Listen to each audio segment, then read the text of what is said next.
Howdy, and welcome to LeeReads, where I talk about the books I've been reading and enjoying lately.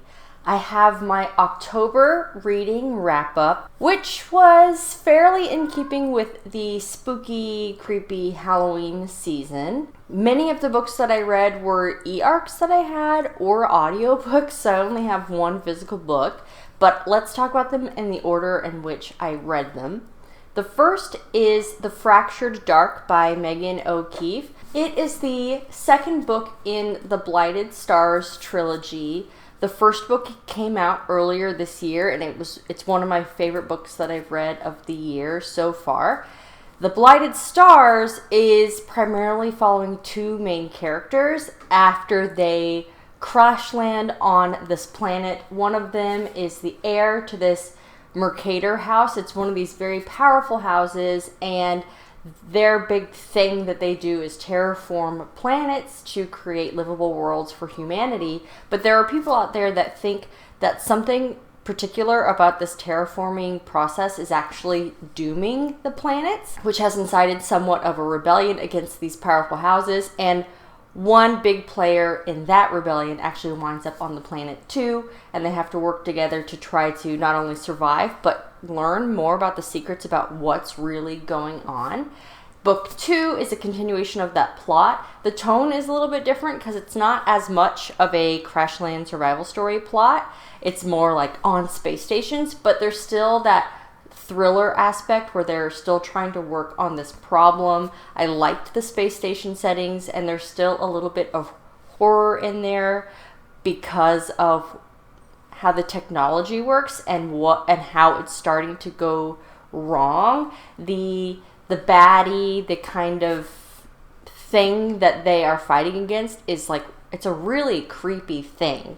And I thought this was a great second installment to the trilogy, and I'm looking forward to seeing how it concludes. The only reason I don't have my physical copy is because my dad has it so that he can read it. One day I should do a video on the sci-fi and fantasy books that I've gotten my dad to read over the last few years. That's been a really fun thing to get him to read some of the books that I'm loving, and then we can talk about it because he's also a sci-fi fantasy fan. The next book I read was actually a graphic novel, The Witch Hat Atelier Volume 1. This is middle grade fantasy following a young girl who always has wanted to have magic and be a witch, and then after something tragic happens to her, she does get to go become a witch's apprentice. It was very sweet and kind of simple, maybe a little bit too middle grade to hold my interest. I would read more, but it's just not at the top of my priority list. But the artwork was really nice. So if you're someone interested in checking out graphic novels and you need like a sweet magical story that was a little reminiscent of Howl's Moving Castle, the movie, then Witch Hat Atelier would be a good one. System Collapse by Martha Wells. I had an advanced digital copy of the forthcoming Murderbot novella.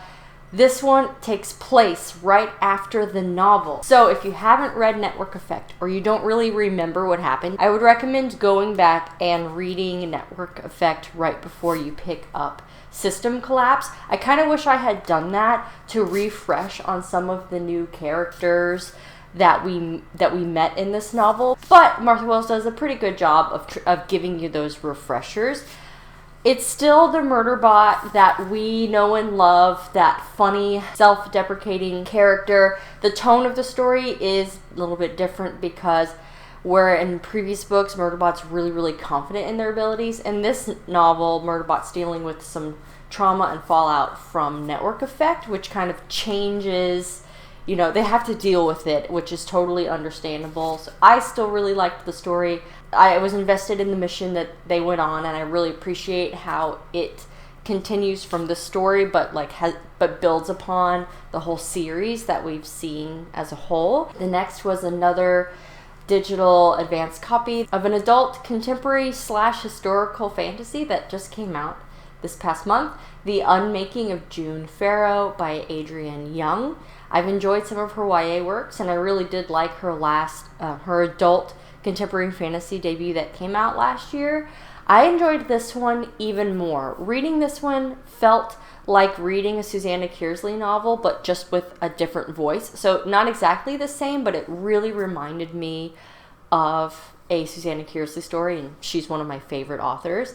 This is about a woman, June Farrow, whose family, the women in her family, are supposedly cursed. They kind of go mad and die at a young age, and she's determined to break this family curse, but to do that, there's some really hard decisions that need to be made. It's a small town setting where her and her family are flower farmers, and they're not really the outsiders because they've been there forever, but the townsfolk think that they're odd because everyone knows that there's this curse on them. The story really delves into some historical fantasy as well as contemporary, so it blends the two really well. There's the small town angle, small town secrets is a big part of this story. So if you like that kind of vibe, if you like a little bit of magic mixed in with a contemporary or a historical story, I think you would like this one. I really enjoyed it. And again, if you do enjoy Susanna Kearsley, then I recommend you check this one out. I think that Adrienne Young's adult works are getting better and better. Okay, something really different. I listened to an audio production where there were different narrators for each character. There were sound effects. There was like a soundtrack. I've never listened to an audiobook like that before. Clean Sweep by Ilona Andrews, which is a science fiction set on Earth and playing with a lot of the urban fantasy tropes that are pretty common. So all in all, a very interesting story. The main character is an innkeeper, so they are someone that provides sanctuary and safety in these inns on Earth, and their clients are not necessarily from Earth. They're from different planets. They're different creatures. Earthlings do not really know about these spacefaring creatures and these oddities, and so secrecy is really important. But this innkeeper gets kind of embroiled in a local struggle where there are some killings that are happening, and so she has to work with one of her neighbors who is a werewolf, so this is like his territory, to try to tackle this problem. And then of course some other people from different planets get drawn into it, and I just thought it was really fun. At first I didn't know what to think about the audio production because I was at first a little off-put by the different voices and like the sound effects, but I really got into it, and it made it a really fun experience to read this book, which has a great sense of humor to it. So it's not overly serious. It knows what it is. It knows the tropes it's playing with, and the authors do a great job just putting a fun, fresh spin on these types of characters. I'm going to continue on in this series. I think it's going to be a great audiobook to listen to. Next, the only physical book that I read this month is Godkiller, which is a recent release. It's an adult fantasy, as you can tell, very short, very fast-paced.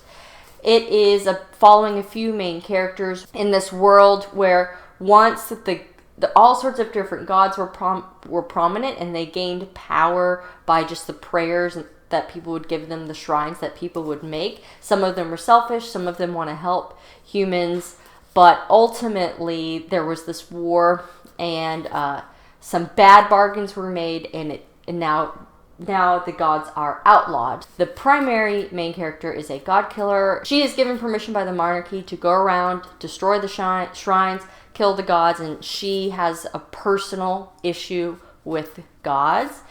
But she encounters this young girl who seems to be linked to a fledgling god, and they want to be separated without killing either of them, but they really can't go too far apart from one another, or they both suffer. And the impact that this god has on this little girl is really interesting. So begrudgingly, the Godkiller agrees to help this girl out. I liked it, but I didn't like it as much as I hoped I was going to, and I think that's because I didn't really get attached to the characters, probably because the pacing is so fast. So I wish that we had spent a little bit more time getting to know the characters, had a little bit of a moment to take our breaths. I wouldn't have minded if the story was a little bit longer in order for me to build that connection to the characters. Last, the unexpected novel that might have been my favorite out of what I read this month, a historical, urban, maybe you would say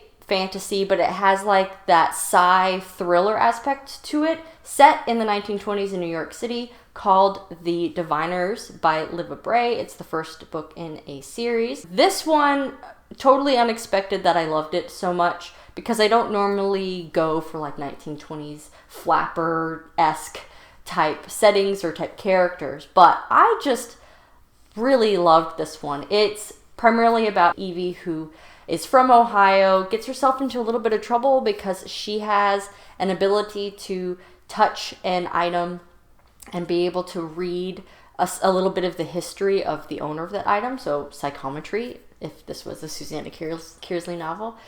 She gets herself into a little bit of trouble finding out a secret about someone in her small town in Ohio, and gets sent to live with her uncle in New York City, which of course she loves. It's the 1920s. She's a bold, modern girl. She's a flapper, and New York is where she wants to be. Her uncle is the curator and runs this museum. The locals call it the Museum of the Creepy Crawlies. It's about the occult and things like that. When this murder happens that seems to be linked to the occult in some way, she and her uncle and her uncle's ward and assistant and some other friends she meets get drawn into helping to solve these continuing string of murders. Not only did I find the plot really compelling and the whole structure and world building and setup to the overall like murder plot really interesting, but truly I loved the characters. There's a real authenticity in how Libba Bray wrote the characters, how they speak, how they describe the world. Like, they really do it feels like you're there in the 1920s with the perspectives that you're following. There's Evie, who's there helping her uncle. There's a chorus girl, a numbers runner from Harlem, a young man from the streets, that they all are a little bit different and they encounter each other. Yeah, a surprise favorite read of the month. I'm not even done with it yet. I have about 15% left of the audiobook to go. Oh yeah, I'm listening to it on audio. So I haven't even finished it, but I still really love it. I'm like at the climax now, and I really just want to go listen to it to see how it all plays out. It's a little bit outside my normal wheelhouse, but it also has aspects that I do tend to really enjoy, and I love the characters. This is the first in the series, and so I'm interested to see not only how this ends, but where the series will go. Then finally, I just want to mention 2 unfortunate DNFs. Where are my books? Okay. 2 unfortunate DNFs. I started them, and just for various reasons, I don't think I'll be finishing them. One is actually 2 Twisted Crowns, which I just got. Because of how the first book ends, there's a major shift in like the narrative style of this novel, and it kind of took away some of the really interesting things that I liked about the first book. And ultimately, I felt like the kind of new characters we're reading from were a little bit overwrought, and I just didn't care so much anymore. It was really sad because I really liked the first book, but the second book just really wasn't successful for me in like how it changed. And then Immortal Longings by Chloe Gong. Also, I just thought what the characters were doing, it was just not making sense. Like the risks they were taking, the things they were doing. I thought that the premise of the book had a lot of potential, and with like the body hopping world building aspect was really cool to me, but again, I just wasn't captured early on, and so I decided to put it down because I have plenty of other things that hopefully I'll enjoy more. So those are the books that I read in October. A nice collection of somewhat kind of spooky on theme reads that overall I really enjoyed most of them. Thank you so much for watching this video. I hope that you enjoyed it. As always, don't forget to support your local library. Thanks. Bye.